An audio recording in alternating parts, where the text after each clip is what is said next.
Hello student, आप सभी लोग का स्वागत है विद्या क्लासेस में। आज हम लोग त्रिभुज के थर्ड वीडियो को लेके आए हैं, जिसमें पहला हमने बेसिक जानकारी पढ़ा था। दूसरे वाले वीडियो में हमने थेल्स प्रमेय और उसके अनुप्रयोग को पढ़े थे कि कैसे उसके क्वेश्चन को सॉल्व किया जाएगा। और आज हम लोग का तीसरा वीडियो स्टार्ट होता है, जो कि 1 नंबर वाले क्वेश्चन से, जो कि बोर्ड एग्जाम में 1 नंबर के आए हुए हैं, या तो ऑप्शनल में आते हैं या फिर ऑप्शनल के अलग जो 1 नंबर का क्वेश्चन आता है उसमें आते हैं। तो चलिए हम लोग स्टार्ट करते हैं पहला क्वेश्चन। और ये मैं बता दूं कि ये क्वेश्चन मोस्ट इंपॉर्टेंट है, इस तरीके के क्वेश्चन मोस्ट इंपॉर्टेंट हैं, आपको बोर्ड एग्जाम में आएंगे ऐसे क्वेश्चन। तो पहला क्वेश्चन है, चित्र आपको लिखा हुआ है ABC के आधार BC के समांतर रेखाखंड PQ खींचा गया है यदि PQ रेशियो, देखिए इसको अनुपात भी पढ़ते हैं, इंग्लिश में रेशियो कहते हैं, PQ रेशियो BC 1:3, तो AP तथा PB का अनुपात क्या होगा। आपको एक त्रिभुज दे दिया गया, यह इसके समांतर है, थेल्स प्रमेय हो गए, ठीक है। क्या दिया है थोड़ा उसको देख लिया जाए। वो बोल रहा है कि PQ BC, ये देखिए इनका और इनका अनुपात 1:3 दिया गया है। पूछ रहा है AP और PB का अनुपात पूछा जा रहा है। तो देखिए अभी तक हमने जो थेल्स प्रमेय में या उसके अनुप्रयोग में पढ़े थे, इसके अपॉन ये, इसके अपॉन ये, ठीक, या फिर पूरा फिर हाफ फिर पूरा फिर हाफ, बस यही पढ़ा गया था। लेकिन ये पैरेलल वाला रेशियो हम लोग नहीं पढ़ पाए थे। तो चलो इसलिए मैंने इस क्वेश्चन को सबसे पहले बताया है, क्योंकि ये बोर्ड एग्जाम इस तरह के क्वेश्चन 100% आते हैं, क्योंकि बच्चे समझ नहीं पाते हैं कि ये पैरेलल का अनुपात कैसे निकलता है ना। तो चलिए स्टार्ट करते हैं। जैसे थेल्स प्रमेय था वैसे ही है। अब क्या करना है हमें कि यह इसके पैरेलल है ही, और ये अनुपात हमें दिया। तो थेल्स प्रमेय में जो हम ये अपॉन में ये वाला साइड लेते थे, इधर से और इधर से लेते थे, तो उसको ना लेके अब हम लोग पैरेलल को ले लेंगे। तो ऐसे लिखेंगे कि AP अपॉन में PB इक्वल PQ अपॉन में BC, ठीक है। इसके अपॉन में इसको आप लिख सकते हैं, ठीक। अब यहां पे हो गया AP अपॉन में PB इक्वल BQ और BC। देखिए यहां पे आपको दिया था, ये क्वेश्चन यहां पे आपको दिया हुआ है कि PQ रेशियो BC का वैल्यू 1:3, तो यही वैल्यू हमें दिया हुआ है, तो यहां पे हम रख देंगे 1/3। तो हमें मिल गया AP रेशियो PB का वैल्यू 1:3, ठीक है ना। तो ये देखिए आंसर वही आ गया, वो अलग बात है, बट हमें इसका रूल्स जानना था कि AP अपॉन में PB BQ अपॉन में BC, यानी पैरेलल साइड भी थेल्स प्रमेय के अंतर्गत अनुपात में आते हैं, ठीक है। तो चलिए हम लोग नेक्स्ट क्वेश्चन देख लेते हैं। चलिए नेक्स्ट क्वेश्चन आ गया, देखिए नेक्स्ट। हाँ, मैं आपको बोल रहा हूँ कि जब आप वीडियो देखिए तो आप कॉपी और पेन लेके बैठा करिए, नोट्स बनाना बहुत ज़रूरी है आपको, ठीक है। नोट्स बनाना मतलब आपके एग्जाम में सबसे ज़्यादा फायदेमंद होगा। केवल आप क्या करेंगे, अपने ही नोट्स को 2 बार 3 बार 4 बार रिवाइज कर सकते हैं तो करिए, आपका पूरा मैथ तैयार रहेगा, ठीक ना। ज़्यादा परेशान होना नहीं है, प्रेशर दिमाग से एकदम नहीं लेना है, कैसे करना है कैसे नहीं करना है। EW में यदि AB, EW और AD, ठीक है। देखिए यहाँ पे क्या बोला है कि AB जो है पैरेलल है, AB क्या है, पैरेलल है EW के, और AD देख लेते हैं कहाँ पर है AD। चलो जैसे से लिखा रख देते हैं, AD हमें लिखा है 4 सेंटीमीटर, DE यानी यहां से लेके यहां तक, चलिए 12 सेंटीमीटर, DW कहां पर है, DW ये पूरा 24 सेंटीमीटर, ठीक है। तब DB का मान ज्ञात कीजिए। DB किधर गया, DB, इसको हम लोग मान लेते हैं X। यही वैल्यू हमें क्या करना है, फाइंड करना है, ठीक है। तो अगर हम थेल्स प्रमेय लेके चलते हैं, थेल्स प्रमेय हमने क्या पढ़ा हुआ है कि हम पूरे के अपॉन में हाफ लिख सकते हैं, पूरे के अपॉन में हाफ लिख सकते हैं थेल्स प्रमेय के उप प्रमेय से। तो अगर ये लिखा जाए कि उप प्रमेय से, ठीक है, ये जरूर लिख दिया करिए, थेल्स प्रमेय से है कि उसके उप प्रमेय से है, ठीक, उप प्रमेय से। तो कैसे लिखना है आपको, DE अपॉन में DA, क्लियर ना। पहले पूरा ले लिया, DE अपॉन में DA, फिर इधर से पूरा DW अपॉन में BW, क्लियर हो गया ना, DW अपॉन BW। अब वैल्यू पुट करते हैं। DE किसके इक्वल है 12 सेंटीमीटर, DA किसके इक्वल है 4, DW है 24 और DB जिसको हमने यहाँ BD लिख दिया है, एक मिनट फिर से DB लिखना था ना यहाँ पे, DB ऐसे, क्योंकि देखिए पहले क्या आपने लिया है, आपने पूरा लिया था फिर हाफ लिया, यहाँ पर भी तो हुआ था पहले पूरा फिर हाफ, एक ही मेथड दोनों तरफ चले। और ये क्या हो गया x हो गया। चलिए सॉल्व करके देखते हैं ना, 4 3 जा ऐसे हो गया, इसका इंटू यहाँ कर देंगे 3x = 24 जिसको तिर्यक गुण आप कहते हैं, कट कर दो, x का वैल्यू कितना आ गया 8 सेंटीमीटर, x dB हमने dB माना हुआ, तो आंसर क्या लिखना है लास्ट में बताते हैं ना कि उत्तर जरूर लिखा करिए कि dB = 8 सेंटीमीटर ना। ये आपका दूसरा क्वेश्चन क्लियर हो गया। ठीक, चलिए अब हम लोग नेक्स्ट देख लेते हैं।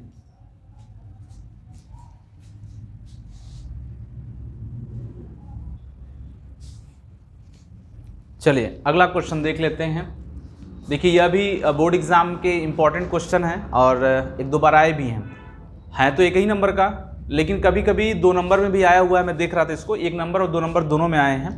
तो भाई अपना काम है क्या है कि पढ़ लेना, तैयार कर लेना इसको, ठीक है। नंबर तो जब एग्जाम में आएगा हम लोग करेंगे तभी तो नंबर मिलने वाले हैं, वैसे तो नंबर मिलने वाले नहीं हैं।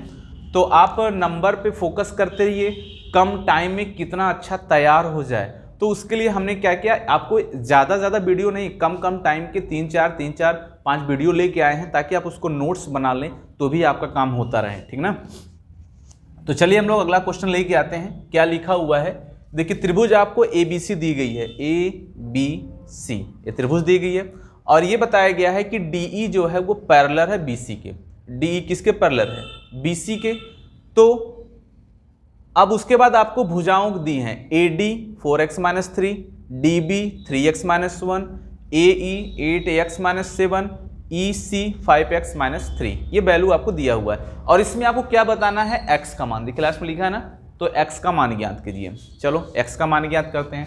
तो अगर हम थेल्स प्रमेय ले लेते हैं, थेल्स प्रमेय से, चलिए थेल्स प्रमेय शुरू करते हैं।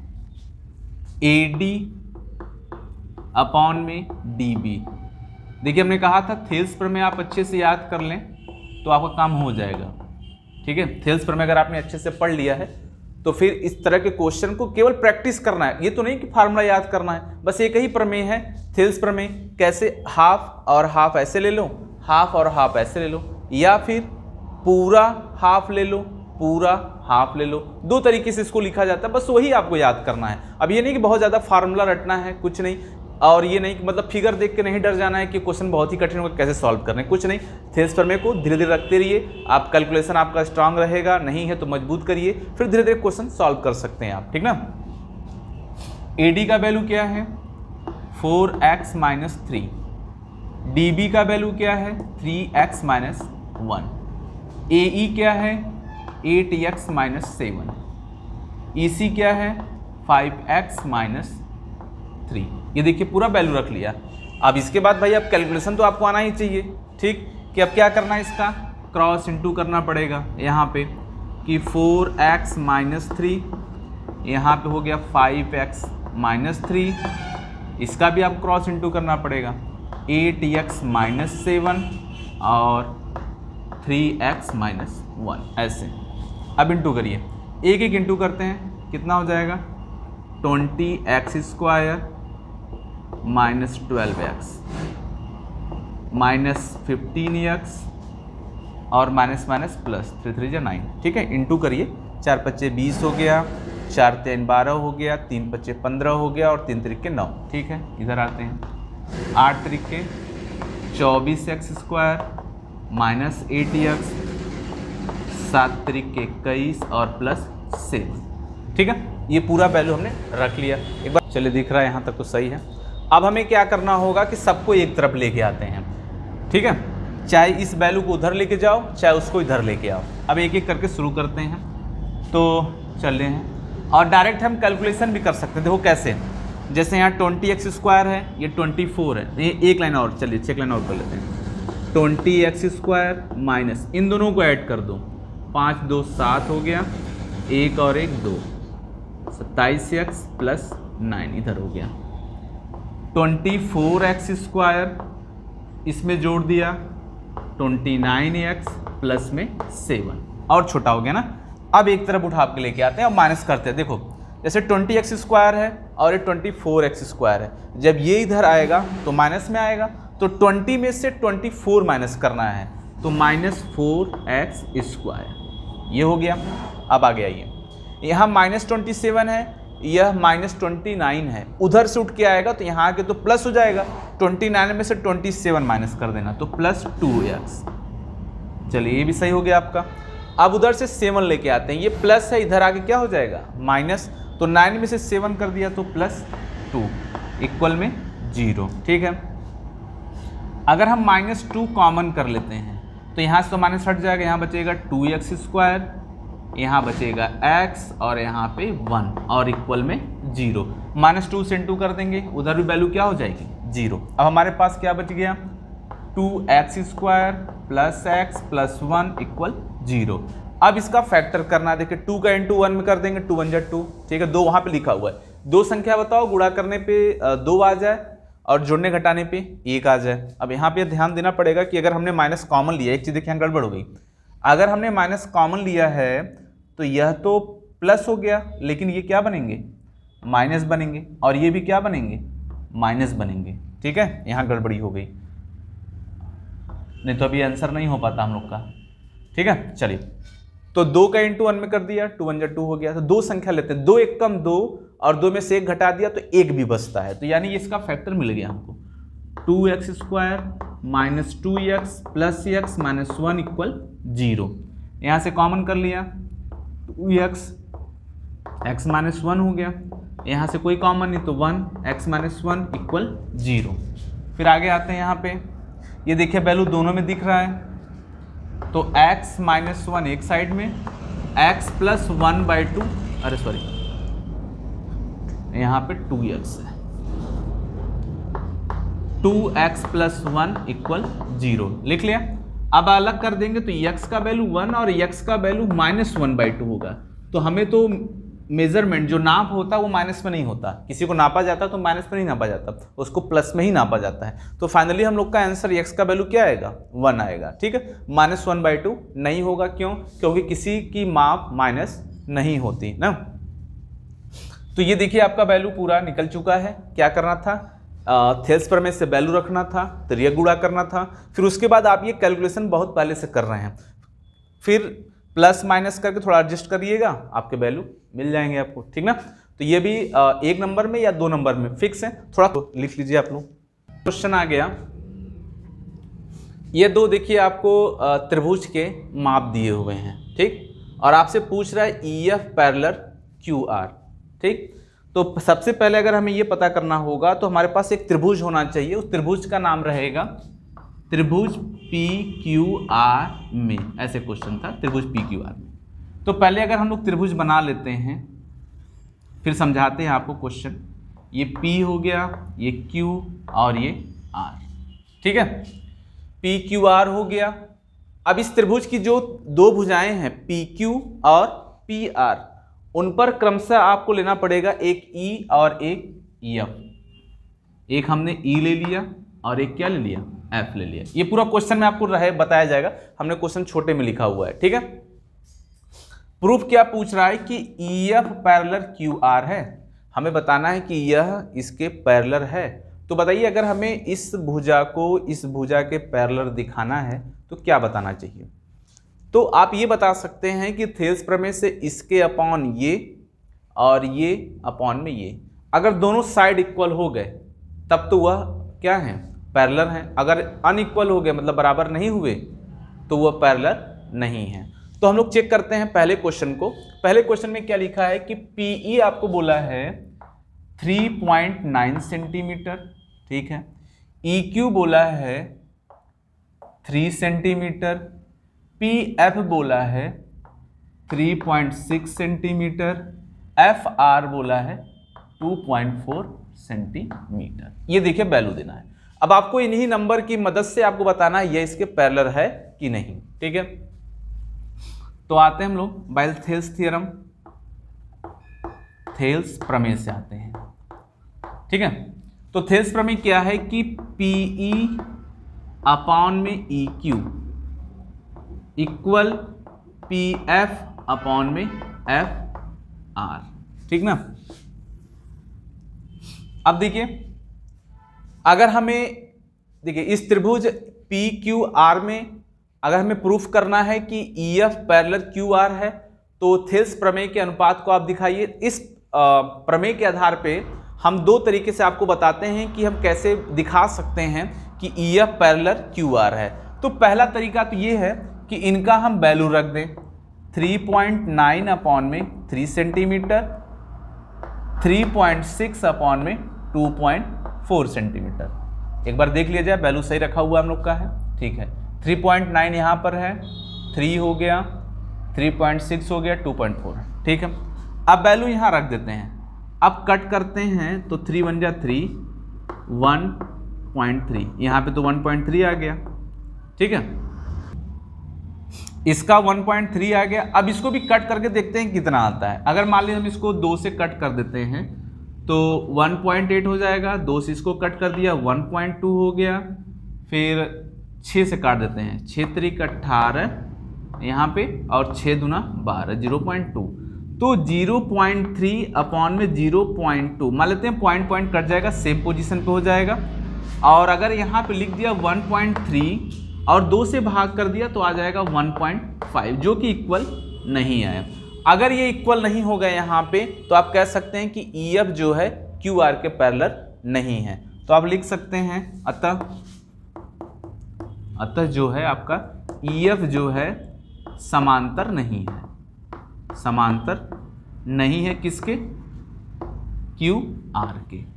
ठीक है, ये आपका पहला आंसर तैयार हो गया। ठीक है, अब देखिए जो मैं आपको बता रहा था कि दूसरा शॉर्टकट मेथड क्या होगा, तो शॉर्टकट मैं आपको बता देता हूं। देखिए दूसरा शॉर्टकट मेथड क्या होगा, आपने वैल्यू रख दिया 3.9 और 3 और 3.6 और 2.4। अगर आपको कट करने में दिक्कत होती है तो आप क्रॉस इंटू करा दो इसका, इसमें 3.9 इंटू 2.4, 3.6 इंटू 3। तो जब आप इंटू कराएंगे तो ये दोनों सेम नहीं आएंगे, तो भी आप कह सकते हैं कि EF जो है QR के पैरेलल नहीं है। ठीक है ना, ये आपका सबसे छोटा तरीका था कि तुरंत आप मल्टीप्लाई करके चेक कर सकते हैं कि यह इसके पैरेलल है नहीं। और दूसरा क्या होता है, जो थेल्स प्रमेय था, आप अपॉन में वैल्यू रख के डिवाइड करके ये नंबर लाइए। ठीक ना, चलिए नेक्स्ट देख लेते हैं इसका सेकंड पार्ट। PE का वैल्यू कितना हो गया 4 सेंटीमीटर,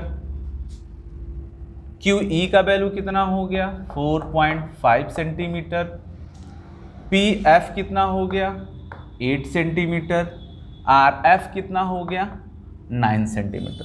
ठीक है, अब भाई इसको भी तो चेक कर लिया जाए कि आंसर आएंगे कि नहीं आएंगे। PE का वैल्यू हो गया 4 और EQ का वैल्यू हो गया 4.5, ऐसे इधर 8 लिख लिया और इधर 9। तो जो हमने बताया था क्रॉस इंटू करके वो चेक किया जाए पहले। ठीक है, ऐसे 4 इंटू 9 इक्वल 4.5 इंटू 8। यहाँ पे तो 4 9 या 4 9 36 हो गया। अब यहाँ इंटू करिए, 8 25 40 के 0 हासिल लगा 4 4 32 4 36, 36.0। तो यहाँ पे हम देख पा रहे हैं कि दोनों का वैल्यू क्या हो चुका है, सेम हो चुका है। ठीक है, तो बस अतः लिख दिया, अतः EF जो है वह पैरेलल है किसके, QR के। ठीक ना, अब आपको अगर कभी माप दे के पैरेलल पूछे तो आपको केवल यही मेथड और यही ट्रिक अपनाना है, और इसको करने के बाद आप तुरंत बता सकते हैं कि हाँ यह इसके पैरेलल है या नहीं है। तो स्टूडेंट, आज हम लोग वीडियो को यहीं पे समाप्त करते हैं, और नेक्स्ट वीडियो में हम 2 नंबर वाले क्वेश्चन लेके आएंगे, उसके बाद फिर 6 नंबर वाले क्वेश्चन लेके आएंगे। तब तक आप सारा नोट्स अपना बनाते रहिए और तैयारी करते रहिए। Best of luck.